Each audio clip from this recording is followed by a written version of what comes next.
오늘 함께 보실 말씀입니다. 신약 성경 누가복음입니다. 누가복음 22장 54절로 62절까지 말씀입니다.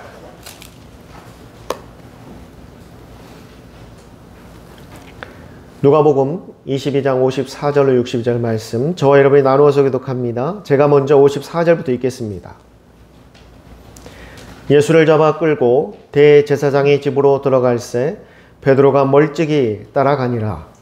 사람들이 그 가운데 불을 피우고 함께 앉아있는지라. 베드로도 그 가운데 앉았다니. 한 여종이 베드로의 불빛을 향하여 앉은 것을 보고 주목하여 이르되 이 사람도 그와 함께 있었느니라 하니, 베드로가 부인하여 이르되 이 여자여, 내가 그를 알지 못하노라 하더라. 조금 후에 다른 사람이 보고 이르되 너도 그 도당이라 하거늘 베드로가 이르되 이 사람아 나는 아니로다 하더라.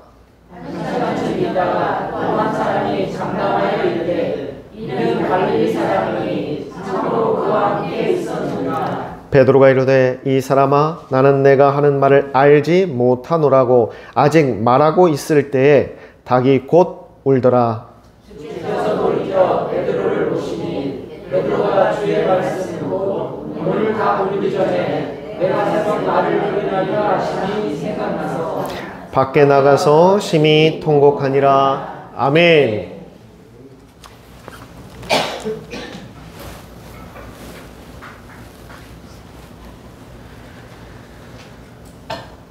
오늘 말씀을 기록한 누가는 성경을 기록한 많은 사람들 가운데 유일하게 이방인이었습니다. 누가는 안디옥에 거주했던 헬라인이고 또한 그의 직업은 의사였습니다.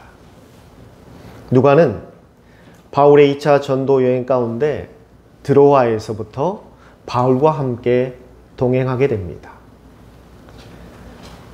그때 당시 바울은 예루살렘 교회에 있는 많은 사도들에게 환영받지를 못했습니다. 그러다 보니 바울이 어려움이 있고 고난이 있을 때 함께하는 사람들이 적었습니다. 그럼에도 끝까지 바울과 함께 동행하고 또한 그를 보살폈던 사람이 바로 누가입니다. 또한 의사로서 자신이 가진 재능을 주님의 일을 위해서 사용하므로 바울은 누가를 이렇게 말합니다. 많은 사람들에게 사랑받았던 사람이다 라고 말하고 있습니다.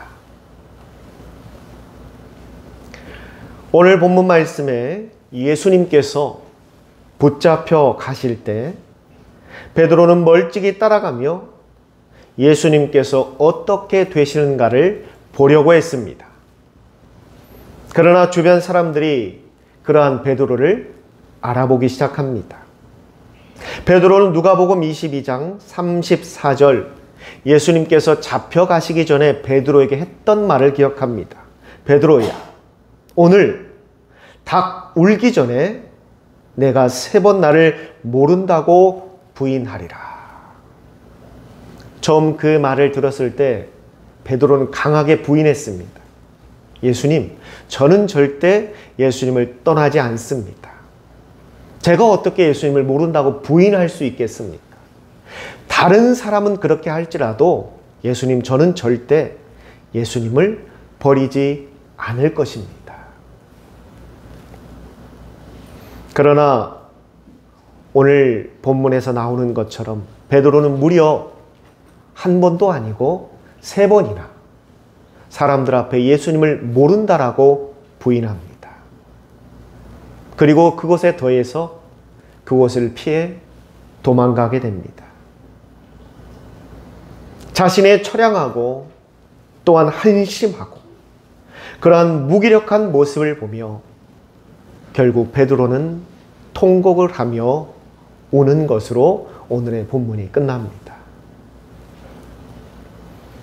그러나 성도 여러분, 우리는 오늘 본문에서 베드로가 예수님을 3번 부인한 그 사건에 많은 관심을 갖고 있습니다. 또한 그 대목을 주목합니다. 그러나 예수님께서 오늘의 이 사건을, 또한 이 베드로의 부인의 사건을 성경에 기록해 하시고 또한 친히 그것을 우리에게 전하고자 하시는 것은, 봐라, 세상에 믿을 사람이 없다, 그렇게 나의 오른팔이라고 말하고 수제자라고 자신이 떠들고 다니던 그 베드로마저도 결국 나를 버리고 도망가지 않느냐, 이처럼 믿을 사람이 하나도 없다라는 것을 우리에게 가르치시기 위해서 기록한 것이 아닙니다. 우리가 오늘 본문에서 주목해서 봐야 하는 것은 베드로의 부인이 아닙니다. 그럼 우리가 봐야 되는 대목은 무엇인가? 우리가 깨닫지 못하는 가운데 오늘 본문에는 예수님의 깊은 배려와 사랑이 담겨 있다는 것입니다. 저는 바로 그 대목을 우리가 한번 살펴보고자 합니다. 그래서 저는 오늘 본문 말씀의 제목을 바라보는 눈길이라고 정했습니다. 예수님께서는 베드로가 예수님을 부인하고 떠나갈 것을 알고 계셨습니다. 그래서 이미 잡혀가시기 전날 이미 베드로에게 말씀해 주셨습니다. 물론 베드로는 미래를 알 수 없기 때문에 강하게 부인했습니다. 자신은 절대 그렇게 하지 않을 것이라고. 그러나 예수님은 알고 계셨습니다. 아무리 예수님 앞에 호언장담하며 나는 절대 예수님을 버리지 않겠습니다라고 저렇게 단언하는 베드로지만 결국 머지않아 우리 예수님을 3번이나 부인하고 도망쳐 슬피 울게 될 것을 예수님은 분명히 알고 계셨습니다. 그러한 예수님은 베드로를 바라보며 어떠한 생각을 하셨을까?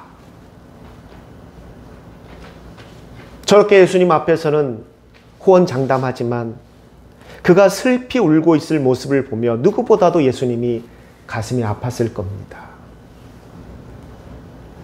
그 사랑하는 제자 베드로가 시리에 빠지고 죄책감에 시달리며 살아갈 것을 생각하니 너무나도 가슴이 아프셨을 겁니다. 그래서 예수님은 그 사랑하는 제자 베드로를 위해서 바로 오늘 본문의 말씀을 기록하고 전하고 있는 겁니다. 예수님께서는 무려 3번에 걸쳐 그 베드로를 배려하고 사랑하는 모습을 보입니다. 우리가 찾지 못했고 깨닫지 못했기 때문에 알지 못했던 그 예수님의 배려와 그 예수님의 따뜻한 사랑의 눈길을 우리가 하나씩 찾아보고자 합니다. 먼저 첫 번째는 본문 56절에 나옵니다. 한 여종이 불빛을 향하여 앉은 베드로를 주목했다라고 말하고 있습니다. 주목한다, 바라봤다라는 겁니다. 예수님께서는 지금 그 한 여종을 통해서 베드로를 바라보신 것입니다. 그 여종은 이렇게 말합니다. 이 사람도 예수와 함께 있었느니라. 단언적으로 말합니다. 이것은 추측의 말이 아닙니다. 짐작의 말도 아니고 단언하는 선언입니다. 나는 보았다. 바로 당신이 저 예수와 함께 있었던 것을 나는 보았다라고 확증하며 이야기하는 것입니다.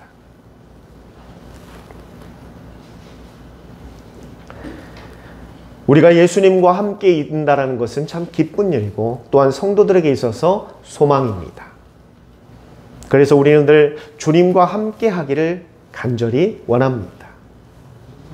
그런데 지금 베드로처럼 위험이나 고난이 될 수 있다라고 판단이 될 때는 베드로처럼 예수님과 함께하는 것을 거부할 수도 있다라는 겁니다. 성도 여러분, 우리도 만사가 형통하고 좋을 때는 예수님과 함께하는 것이 늘 기쁨입니다. 또한 그것을 자랑하며 간증하기도 합니다. 그러나 내 삶에 중요한 선택의 순간이 찾아왔을 때, 나에게 있어서 가치관의 우선순위를 정해야 하는 순간이 찾아왔을 때는 지금 주님께서 나를 부르시고 계신다라는 걸 알고 있지만 우리는 고민한다라는 겁니다. 무엇을 고민하는가? 내가 지금 예수님과 함께하는 것이 좋을까? 아니면 다른 우선순위를 먼저 하는 것이 좋은가? 우리는 고민한다라는 겁니다. 그러나 주님은 이미 베드로가 예수님을 부인하고 도망갈 것을 알고 계셨습니다. 베드로가 그러한 결정을 할 거라는 것을 이미 예수님을 베드로를 제자로 삼기 전부터 알고 계셨습니다. 늘 나약하고 언제나 이기적이고 나 자신밖에 모르는 우리를 주님은 누구보다 더 잘 알고 계십니다. 그럼에도 베드로를 부르셨고 그럼에도 저와 여러분을 부르셨습니다. 그럼에도 베드로를 사랑하셨고 그럼에도 주님은 변함없이 우리를 사랑하십니다. 또한 예수님의 두 번째 눈길이 있습니다. 58절에 또 다른 사람이 베드로를 보고 말한다라고 말하고 있습니다. 그 요정 말고도 또 다른 사람이 나타나 베드로를 바라보며 말합니다. 너도 예수와 같은 도당이 아니더냐라고 말하고 있습니다. 여종은 예수님과 함께 있는 모습을 보았다라고 말하고 있습니다. 그리고 이제 다른 사람은 거기에 더해서 그냥 함께 있었다라는 사실만을 이야기하는 것이 아니라 거기에 더해서 너도 그와 같은 도당이 아니냐. 여기서 말하는 도당은 공동체라는 말이고 함께 뜻을 모아 함께 일하는 무리를 도당이라고 말합니다. 지금 여종의 증언보다는 한 단계 더 올라간 증언입니다. 여종은 그저 예수님과 함께 있는 모습을 보았다라고 말했지만 이제는 아예 구체적으로 너는 예수와 같은 뜻을 갖고 같이 움직이며 함께 했던 공동체가 아니더냐라고 말하고 있습니다. 역시나 베드로는 그 말의 위험을 감지합니다. 그리고 그 위험으로부터 모면하기 위해서 그는 또다시 예수님을 모른다라고 부인하는 것을 선택합니다. 베드로의 이러한 선택은 그 누구도 강요한 적이 없습니다. 바로 베드로 자신이 자신을 위해서 나에게 이득이 되기 위해서 내 삶을 지키기 위해서 내가 가진 모든 것을 유지하기 위해서 그는 예수님을 모른다라고 부인하는 선택을 한 것입니다. 성도 여러분, 우리도 신앙생활을 할 때 정말 예수님과 한 몸이 되는 것을 위해서 기도해 보신 적이 있으십니까?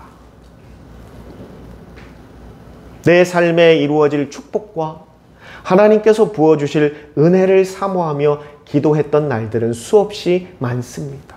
하나님, 저에게 이러한 축복을 주세요. 저에게 이러한 은혜를 주세요. 하나님, 저에게 이러한 문제가 있습니다. 하나님, 해결해 주세요. 하나님, 제가 이러한 것들을 해내야 합니다. 하나님, 도와주시고 힘이 되시고 능력이 되어 주세요. 우리의 기도는 대부분 이러한 기도에서 머물러 있습니다. 지금 주님은 묻고 있습니다. 내가 주님과 한 몸이 되기 위해서 과연 우리는 기도해 본 적이 있는가? 혹시 여러분을 예수님을 따르긴 하지만 오늘 본문에 나온 베드로처럼 적당히 거리를 두고 적당한 간격을 두고 따르는 것을 원하고 계시는 것은 아닙니까? 우리는 예배의 거리를 두고 봉사의 거리를 두고 섬김의 거리를 두면 신앙생활하는 내 모습과 또한 내 삶이 좀 편해질 것이라고 생각합니다. 적당한 간격을 두고 적당한 거리를 두고 하는 것이 나에게 좀 더 편하다라고 생각합니다. 그러나 여러분, 오늘 성경은 우리에게 분명히 말합니다. 지금 베드로가 이러한 위험에 처한 그 이유는 예수님의 제자가 되어서 위험에 처한 것이 아닙니다. 예수님과 함께 동행했기 때문에 이러한 위험에 처한 것이 아닙니다. 그 원인은 무엇인가? 본문 54절에 분명히 말합니다. 베드로가 멀찍이 예수를 따르더라.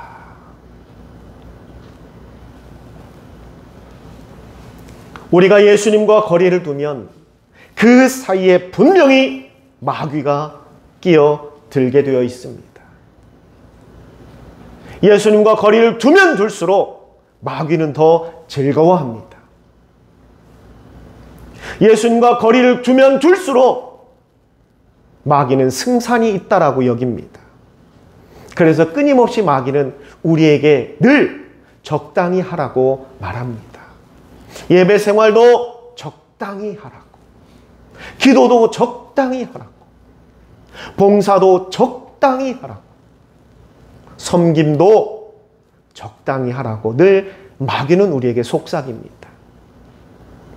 그 말 앞에 우리는 동요하고 고민합니다.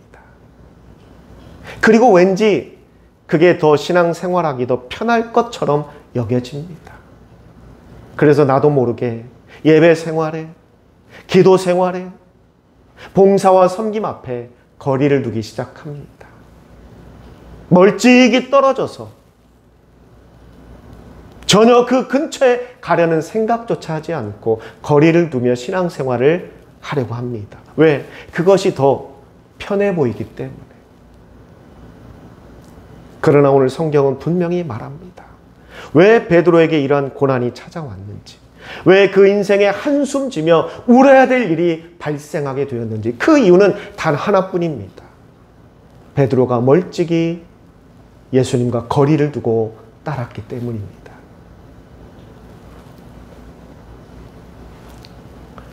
그리고 마지막으로 예수님의 세 번째 베드로를 향한 눈길이 있습니다. 그것은 본문 61절입니다. 예수님께서 뒤를 돌아보아 베드로를 보시니, 예수님께서는 이미 베드로의 미래와 그의 결정을 다 알고 계셨습니다. 닭 울기 전에 베드로가 예수님을 3번 부인할 것이라는 것은 예수님은 다 알고 계셨습니다. 그런데 여러분, 여기서 정말 우리가 주목해서 봐야 되는 것은 지금 예수님께서 누구를 만나러 가거나 또는 관광을 하고 있는 상황이 아닙니다. 사람들에게 붙들려서 끌려가고 있는 상황입니다. 누구에게 붙들려 끌려간다는 것은 자신의 몸을 자신이 컨트롤할 수 없는 상황이라는 얘기입니다. 어쩌면 예수님을 질질 끌고 갔을 수도 있습니다. 그러한 급박한 상황, 그렇게 힘든 상황에서 예수님은 굳이 뒤를 돌아 베드로를 바라보십니다. 왜 바라보셨을까? 베드로야, 네가 그럴 수 있느냐? 어떻게 네가 나를 모른다고 3번 부인할 수 있느냐? 원망하시기 위해서 돌아보셨을까? 아니면 혹시라도 여기서 나를 구해줄 사람은 없을까? 야, 베드로야, 너 혼자 왔느냐? 다른 제자들은 없느냐? 도움을 요청하기 위해서 뒤돌아보셨을까? 아닙니다. 예수님은 십자가로 가야 된다는 것을 알고 계셨고 그 일 앞에 순종하기로 작정하신 분이십니다. 그러한 가운데 굳이 예수님은 몸을 돌려 불편한 가운데서도 굳이 고개를 돌려 베드로를 바라보셔야만 했다라는 겁니다. 왜 예수님이 그러한 선택을 했는가? 그것은 예수님을 부인한 지금 베드로의 상황 때문이 아니라 앞으로 베드로에게 닥쳐올 그의 심경의 변화와 그가 겪을 마음의 고통과 고난 때문에 안쓰러움으로 예수님은 뒤를 바라보신 겁니다. 오늘 본문 마지막에 베드로는 심히 통곡하며 울었다라고 말합니다. 왜 울었을까? 자신의 무기력함을 보면서 그렇게 예수님 앞에서 다른 모든 사람이 예수님을 버려도 저는 예수님을 버리지 않겠다라고 호언했던 자신의 한심함을 보면서 결국 나도 내 목숨 하나 지키자고 내 삶을 지키자고 그저 내 즐거움과 내가 가진 것들을 지키자고 나도 결국 중요한 순간에 예수님을 부인하는구나. 예수님이 얼마나 나를 원망하실까? 한심하게 여기실까? 내가 지금 무슨 짓을 한 것인가? 앞으로 베드로의 삶은 크나큰 죄책감에 시달려 살게 될 겁니다. 패배의식에 사로잡혀 살게 될 것이고 앞으로 베드로의 삶 모든 것 앞에 그는 포기하며 살게 될 겁니다. 예수님은 그것이 안타까우신 겁니다. 앞으로 베드로가 겪게 될 그 심적인 고통이 너무나 안쓰러워서 예수님은 그 힘든 상황, 끌려가는 그 상황에서도 굳이 고개를 돌려 베드로를 보셔야만 했던 겁니다.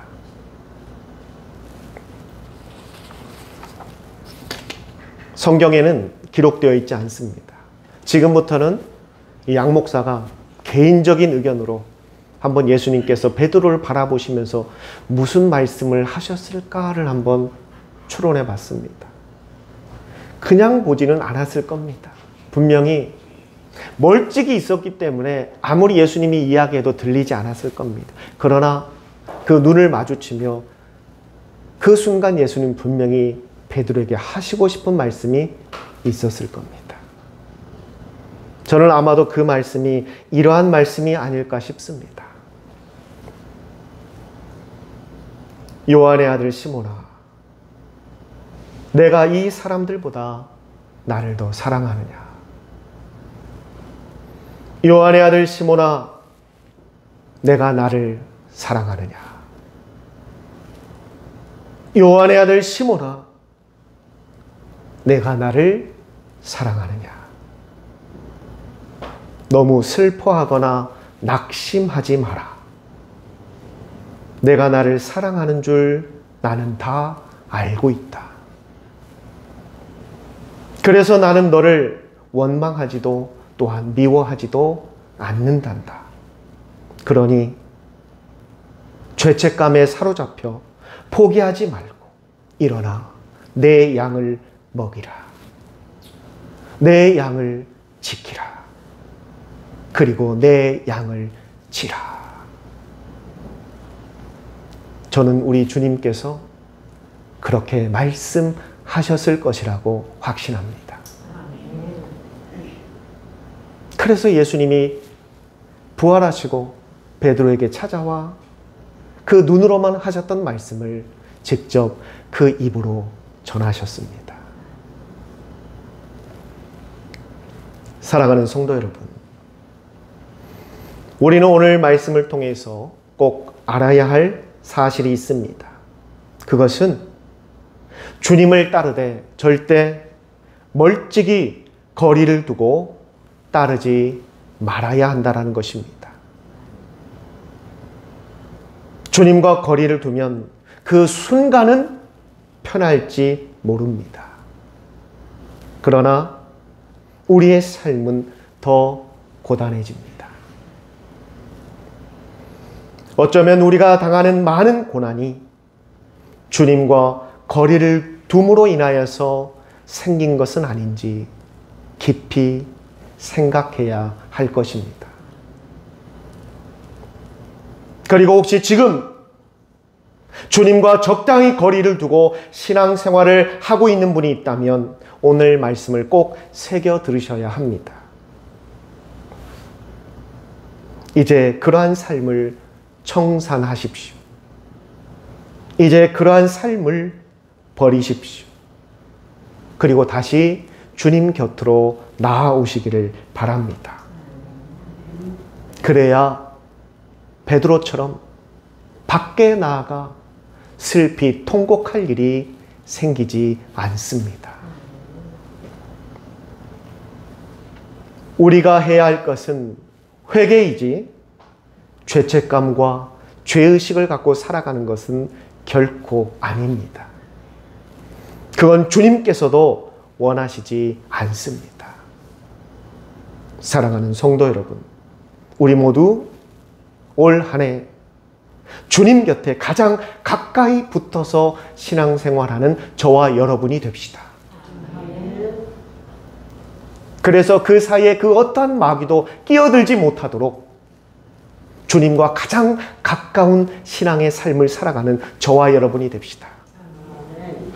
그것이 가장 복된 삶을 살아가는 것이고 여러분의 인생이 가장 아름다운 인생이 되는 길입니다. 기도하겠습니다. 귀하신 아버지 하나님,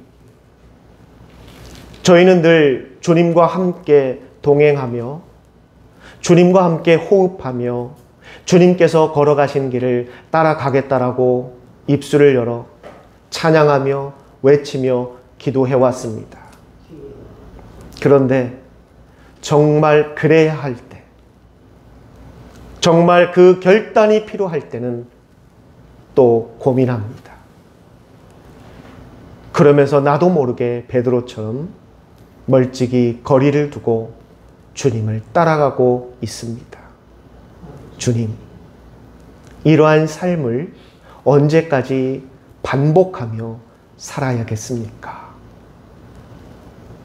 그러한 삶에는 결코 은혜도 없고 해답도 없고 그러한 삶은 결국 우리를 고단하게 만든다라는 것을 이제는 깨닫게 하여 주시옵소서.